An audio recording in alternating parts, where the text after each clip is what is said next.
Hello दोस्तों। मुझे उम्मीद है कि आप सभी अच्छे होंगे। दोस्तों, अब हम डिस्कशन करने वाले हैं निफ्टी 50 का। निफ्टी 50 में भी आपको बेहतरीन अपॉर्चुनिटी मिली। निफ्टी फाइनेंशियल सर्विसेज में भी आपको बेहतरीन अपॉर्चुनिटी मिली। यहाँ पे भी ट्रेडिंग डे हाई का ब्रेकआउट देखने को मिला और बैंक निफ्टी में भी आपको ट्रेडिंग डे हाई का ब्रेकआउट देखने को मिला। बैंक निफ्टी पे वीडियो प्रोवाइड की जा चुकी है, आप जाके देख सकते हैं। यहाँ पे डिस्कशन होगा सिर्फ और सिर्फ निफ्टी 50 के बारे में। पहले लॉजिक समझते हैं। अब यहां पे देखो, ये तीन जोन आपको पहले ही बताए गए थे, ये वाला, ये वाला, ये वाला। ध्यान से देखो, चीजों को समझने की कोशिश कीजिएगा। मार्केट ओपन हुआ रेजिस्टेंस जोन में, तो इसका मतलब अगर रेजिस्टेंस जोन में हुआ और आपको रिजेक्शन इस तरीके से देखने को मिला, इसका मतलब बाइंग अपॉर्चुनिटी तो है ही नहीं। ध्यान से समझना, मैं क्या समझाने की कोशिश करूंगा। इसका मतलब यहां पे आपको बाइंग अपॉर्चुनिटी तो फिलहाल नहीं मिल रही, क्योंकि मार्केट रेजिस्टेंस जोन में ओपन हुआ। अगर यहीं पे ओपन होके अगली कैंडल इसका ब्रेकआउट देके चल देती, तो हम प्रीवियस डे हाई को अप्रोच करने की कोशिश कर सकते थे, लेकिन ऐसा सिनेरियो क्रिएट ही नहीं हुआ। तो यहां से मार्केट ने एक डाउनसाइड मोमेंटम दिखाया, और जो बियरिश कैंडल, एक तो रिजेक्शन हमें देखने को मिला, बियरिश कैंडल उससे नीचे भी चली, तो आपके लिए जो सपोर्ट बनता है ये प्रीवियस डे क्लोजिंग और ये वाला सपोर्ट जोन बनता है। पहला सपोर्ट कहां बनता है? प्रीवियस डे क्लोजिंग पे, क्योंकि हमें प्रीवियस डे क्लोजिंग का भी ब्रेकडाउन चाहिए। सिनेरियो को समझ रहे हो ना? लेकिन नीचे एक और सपोर्ट बैठा हुआ है, तो यहां पे अगर किसी ने अपॉर्चुनिटी पकड़ी होगी, सिर्फ इतनी ही, ये एक अपॉर्चुनिटी थी आपके लिए। लेकिन अगर कोई प्रीवियस डे के ब्रेकडाउन पे ट्रेड करने की कोशिश कर रहा होगा, तो उसने ये ध्यान नहीं दिया होगा कि नीचे एक सपोर्ट जोन है, फिर प्रीवियस डे लो बैठा हुआ है, क्योंकि फिर हमें प्रीवियस डे लो का ब्रेकडाउन चाहिए, तब हम इस मोमेंटम को पकड़ सकते हैं। लेकिन अब कुछ चीजें और दे दी मार्केट ने। एक तो हमें ये दे दिया, ये क्या है? Trading day high. क्या ट्रेडिंग डे हाई के ब्रेकआउट पे हम ट्रेड कर सकते हैं? बिल्कुल भी नहीं कर सकते। क्यों नहीं कर सकते? क्योंकि ये रेजिस्टेंस जोन भी है, हमें इसका भी ब्रेकआउट चाहिए। समझ रहे हो ना मैं क्या समझाना चाह रहा हूं? नीचे मार्केट ने एक और जोन दे दिया। यहां पे मार्केट ने यह बता दिया कि प्रीवियस डे क्लोजिंग से प्राइस नीचे सस्टेन नहीं हो रहा है। साथ के साथ ये नया जोन बना दिया मार्केट ने, ट्रेडिंग डे लो, कि भाई या तो मार्केट इसका ब्रेकडाउन दे, प्रीवियस डे क्लोजिंग का ब्रेकडाउन दे, ट्रेडिंग डे लो का ब्रेकडाउन दे, और इस सपोर्ट जोन का ब्रेकडाउन दे, और प्रीवियस डे लो का ब्रेकडाउन दे। यानी कि इन चारों का ब्रेकडाउन देके जब नीचे चलेगा, तो हम इस सपोर्ट जोन के मोमेंटम को पकड़ सकते हैं। तो नीचे तो तीन तीन नहीं, बल्कि चार चार सपोर्ट मार्केट ने बैठा दिए। तो नीचे का सिनेरियो क्लियर होगा कि किस सिचुएशन पे हम एंट्री ले सकते हैं। भाई, चार चार सपोर्ट बैठे हुए हैं, या तो मार्केट इनका ब्रेकडाउन देके नीचे चले। अभी तक कोई क्लियरिटी नहीं है मार्केट में कि मार्केट की डायरेक्शन क्या है, लेकिन मार्केट में क्लियरिटी बनी कहां पे? इस वाली कैंडल पे। इस वाली कैंडल ने ट्रेडिंग डे हाई का ब्रेकआउट दिया, और इस रेजिस्टेंस जोन का भी आपको ब्रेकआउट दिया। अब हमारे पास एक अपॉर्चुनिटी है कि हम इस मोमेंटम को पकड़ सकते हैं। कहां तक? प्रीवियस डे हाई तक।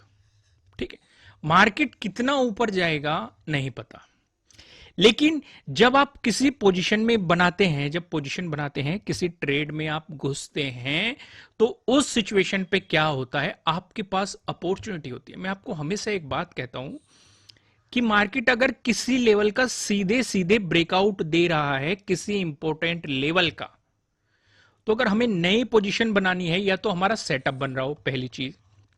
अगर सेटअप नहीं बन रहा, मार्केट या तो उससे नीचे कुछ टाइम स्पेंड करके ब्रेकआउट दे, या फिर एक बेहतरीन सा प्राइस एक्शन बनाए। यानी कि एक अपॉर्चुनिटी होनी चाहिए। पहली चीज में हमने नहीं समझा। दूसरी चीज, अगर हम ट्रेड में पहले से बैठे हुए हैं, ध्यान से समझो मैं क्या समझा रहा हूं। अगर हम ट्रेड में पहले से बैठे हुए हैं और मार्केट उस इंपॉर्टेंट लेवल का ब्रेकआउट दे रहा है, तो हम क्या कर सकते हैं? अपने स्टॉप लॉस को उठा के यहां पे प्लेस कर सकते हैं। ध्यान से समझो, ये केस अलग था। हम किसी ट्रेड में नहीं बैठे हुए थे, मार्केट किसी इंपॉर्टेंट लेवल का ब्रेकआउट देने जा रहा था। यहां पे हम पहले से ही ट्रेड में बैठे हुए थे, क्योंकि हमें कहां पे ट्रेड मिली? ट्रेडिंग डे हाई के ब्रेकआउट पे मिली, और इस रेजिस्टेंस जोन का मार्केट ने ब्रेकआउट दिया, तो हम ट्रेड में पहले से बैठे हुए हैं। तो यहां पे हम अपनी ट्रेड को, अपने एसएल को यहां पे पुट कर सकते थे। हमें नहीं पता ऊपर मार्केट कितना ऊपर जाएगा। भाई, अगर वापिस आ जाता, हमारा एसएल हिट हो जाता, तब भी इतना प्रॉफिट हमारे हाथ लगता। सिचुएशन को समझो, लॉजिक को प्रॉपर, ये बहुत ही बेहतरीन चीज है, ये समझाई मैंने आपको बहुत बार है, लेकिन आज भी सामने आ गई इसलिए समझा दिया।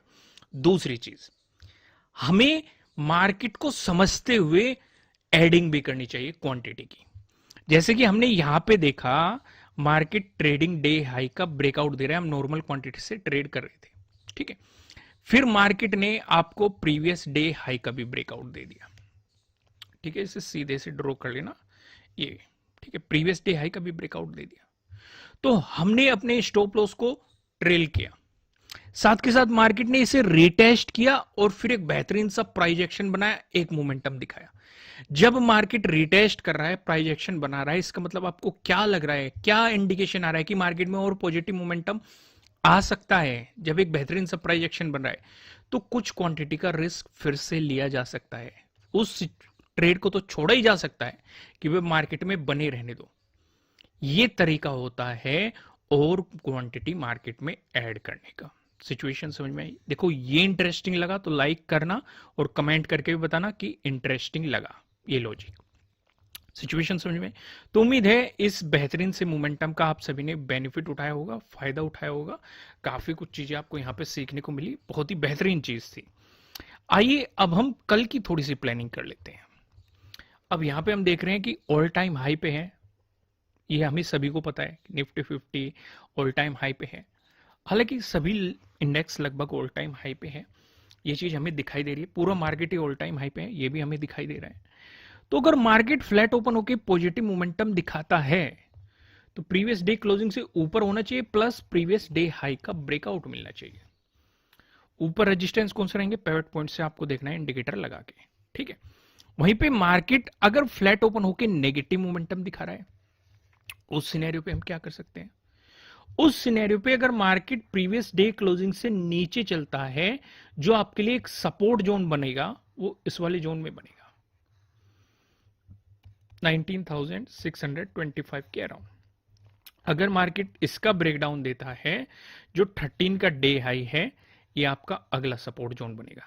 इसका भी अगर ब्रेकडाउन देता है तो इन जो जोन, ये तीनों जोन है, इन्हें आप आगे ड्रॉ कर लेंगे, आपको अगला सपोर्ट इस पहले वाले जोन पे दिखाई देगा। यहां तक चीजें क्लियर होगी। वहीं पे अगर गैप अप ओपनिंग आपको मिलती है, अब इसमें कंफ्यूज मत हो जाना कि अगर मार्केट गैप अप ओपनिंग दे, आप सेलिंग पोजीशन बना के मत बैठ जाना कि मार्केट ऑल टाइम हाई पे है, अब वापस आएगा, कुछ प्रॉफिट बुकिंग आएगी, आ सकती है। लेकिन गैप अप ओपनिंग पे आपको देखना है क्या प्राइस एक्शन बन रहा है। अगर ज्यादा बड़ी गैप अप ओपनिंग मिल रही है, लगभग 100 प्लस पॉइंट की, तो पहले हम प्राइस एक्शन बनने देंगे, बाइंग को भी अवॉइड करेंगे, सेलिंग को भी अवॉइड करेंगे। क्योंकि कई बार सिचुएशन में मार्केट जब ज्यादा बड़ी गैप अप ओपनिंग देता है, वहीं पे एक रेंज बना लेता है, साइडवेज मोमेंटम क्रिएट कर देता है। तो उस सिचुएशन पे बेहतर ये रहता है आप चीजों को अवॉइड कर दें। लेकिन अगर ज्यादा बड़ी गैप अप ओपनिंग देके मार्केट उस गैप को फिल करने आता है, तो उस सिचुएशन पे आपका जो सपोर्ट बनेगा, ये प्रीवियस डे हाई का आपका सपोर्ट बन जाएगा। चीजें क्लियर हुई? एक बात और, अगर ज्यादा बड़ी मार्केट गैप अप ओपनिंग नहीं देता, लगभग 50 पॉइंट के अराउंड गैप अप ओपनिंग देता है और बुलिश कैंडल बनाता है और मोमेंटम दिखाता है, तो उस सिचुएशन पे आप एक पॉजिटिव मोमेंटम की भी उम्मीद कर सकते हैं, उस हिसाब से आप प्लानिंग करेंगे। लेकिन अगर बियरिश कैंडल वापस आता है तो गलती से भी सेलिंग मत करना जब तक कि प्रीवियस डे क्लोजिंग से मार्केट नीचे नहीं आता, इस चीज का आपको ध्यान रखना है। वहीं पे अगर आपको गैप डाउन ओपनिंग मिल जाती है, उस सिचुएशन पे आप क्या करेंगे? उस सिचुएशन पे आपका पूरा फोकस इस वाले जोन पे रहेगा, ठीक है। सॉरी, ये वाला जोन नहीं, ये वाला जोन, ठीक है, 19,625 के अराउंड। आपको ये देखना है कि इस जोन पे मार्केट क्या रिएक्शन दिखा रहा है। अगर इस पे सपोर्ट ले रहा है तो वो फिर से अपने ऑल टाइम हाई को अप्रोच करने की कोशिश करेगा। लेकिन अगर इसका ब्रेकडाउन दे रहा है तो आपको कुछ प्रॉफिट बुकिंग देखने को मिलती है नीचे की तरफ, आपके लिए सपोर्ट जोन ये रहने वाले हैं। चीजें क्लियर हुई? समझ में आ रही है सारी चीजें? दोस्तों, अगर कंटेंट पसंद आ रहा है, वीडियो को लाइक कीजिएगा, कमेंट करके बताना इंटरेस्टिंग लग रही है कि चीजें, आज का लॉजिक कितना इंटरेस्टिंग लगा। नए हो सब्सक्राइब करना। फिर मिलेंगे किसी नेक्स्ट वीडियो में किसी अच्छे कंटेंट के साथ। Thank you.